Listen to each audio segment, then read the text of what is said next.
ए जी कहाँ चल तनी सन लड़का के धन संपत्ति बालू।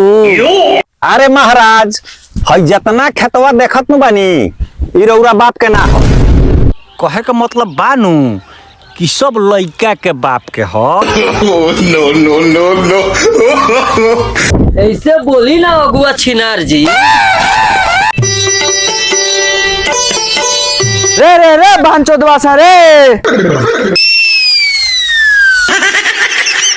और ये पर निकल लगन चलत बांचो त हमरा लड़िया पर ना चल लगन कि तोहनियो के मा जाई हमरो मा जाई। मारे कर बहिन के रे दादा। जितना गहुआ रोपल भाई तन के बाप के ना हो हमरा बाप के हो। ई गहुआ रोपे में जोताइयो कोराई लागला में हमर खाद पानी नु लागल बा। ए निकलसन बउआ बांचोद। ए महाराज तहारा छोड़ी पहले बाहर निकली नो नो नो ना तो गाड़ में बांस कर दी।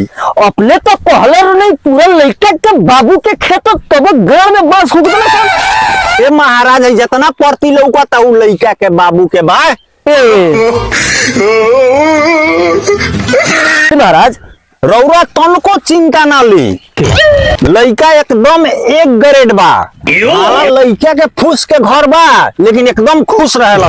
दहेज के चिंता रउरा तनको नहीं खे करे ये तो हम खोजत पानी। नो नो नो ए सुन लो अगर जो लड़का ना निमन भइल तो सारे कोई तरह गाड़ में निकाल दे ऐसे कि छत्तीसगढ़ के लड़का हम ठुकरा गइल बानी सन। ए महाराज लड़का एकदम बेस्ट क्लास के बा चली ना। ए भैया टेंशन काहे ले बड़ो इतना गोड़ा का मुंह में मुतनी सन एकरो मुंह में मुत जाई। का हो भरोसा करी ना ना ना ना ना भरोसा करी नु एकदम भरोसा करी।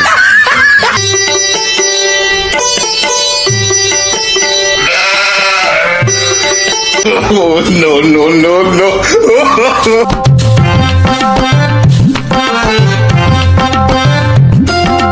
है छौड़ा निमन से बाहर को तो बाहर ना तो कुकुर लखन मत बाहर। हाँ तो तू बाहर हो अगुआ तक के कर टेंशन भई रहता के कर 75 गो अगुआ ला मुंह पर के चल ठीक कली साला के मुंह बाटे सिपी के सीट खानी तो कोनो हक के नहीं तो चुमा लेके जाई का।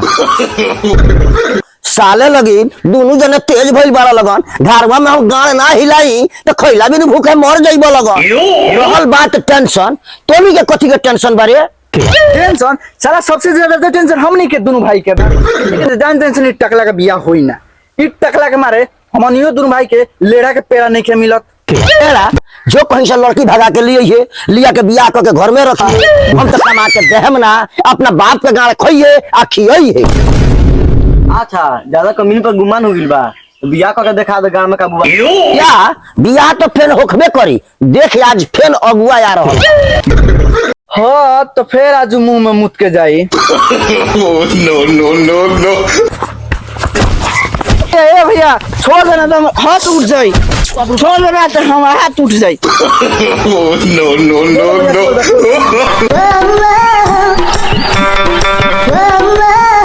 ये महाराज पूरा गांव घुमा देनी लड़का के घर अभी तक ले ना पता लागल। ए महाराज पूरा गांव घुमा देनी एक घरवा बगल में बा चली ना टेंशन काहे ले। रुकी तंका बैठ जाइए तंका आराम कर लिया। आई आई महाराज तंका बैठ लिया आराम कर लिया बैठो बैठो रे सरवा ऊपर ना बैठ। ए महाराज एगो बात पूछी।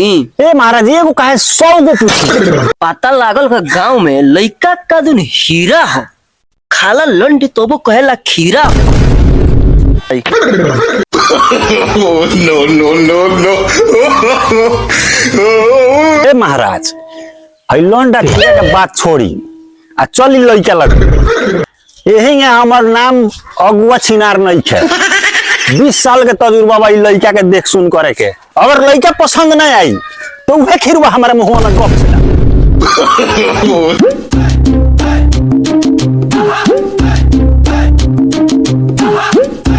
चली महाराज अब लगभग आइए गई निशान हइये मोड़वा के बगल में घरवा बा। चल गोड़ तो दुखाइए गइल बा चल बाबू बाबू बाबू बाबू भैया छोड़ दो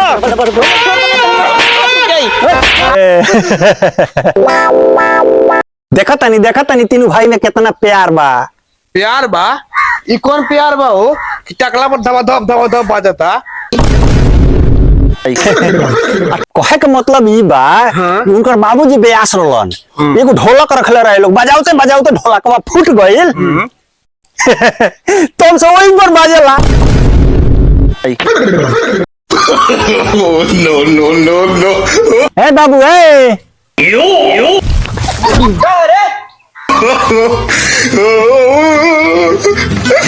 हम बानी अगुआ, हाई दुनू आदमी इनकर बबुआ।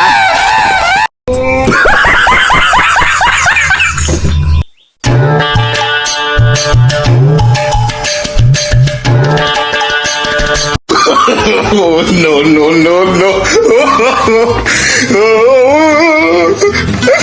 प्रणाम।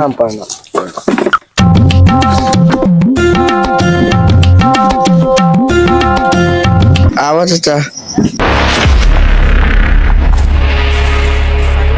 प्रणाम बैठी लगी। का बात बानू, इनकर बाबूजी जब रहलन बड़ा मजा किया रहलन, मजाके में गरम तावा पर बैठ गइल।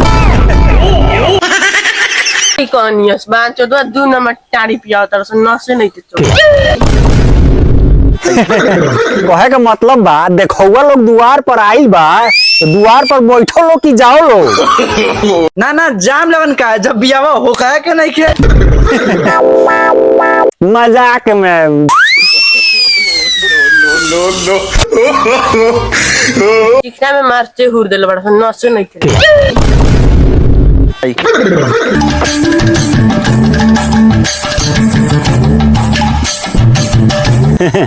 यहाँ के बानी लड़की के बाबूजी।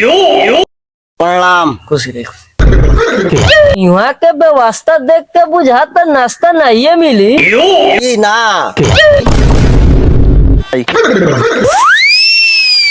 दिखा देती तो शादी ब्याह के बाद आगे बढ़ो। लइका तो साक्षात रहुआ सामने बा। यार साला कोई बहन बा तो बांचो एगो बा। No.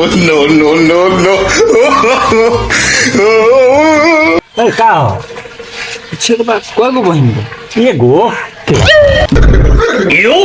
कौनी लड़का कैसन को बात का भई, बात आगे में बढ़ो। No. हां बड़ी का ना बड़ी इनकरा से एगो बात पूछल जा बात ये बा कि रौरा कोई गो बहन। 3 गो बहिन बा 3 गो। तब तो हो ही गई। रौरा 3 गो बहन हमनी के 3 गो भाई। रौरा 3 गो बहन से हमनी के 3 गो भाई के बियाह हो। हमारा बहन से बियाह होता है कि हमारा बाबू के बहन से बियाह होता है? बउओ इमार बहन से बोल देला। बाप रे बाबू तरवा के छोड़ अबुआ छिनार के मार। No.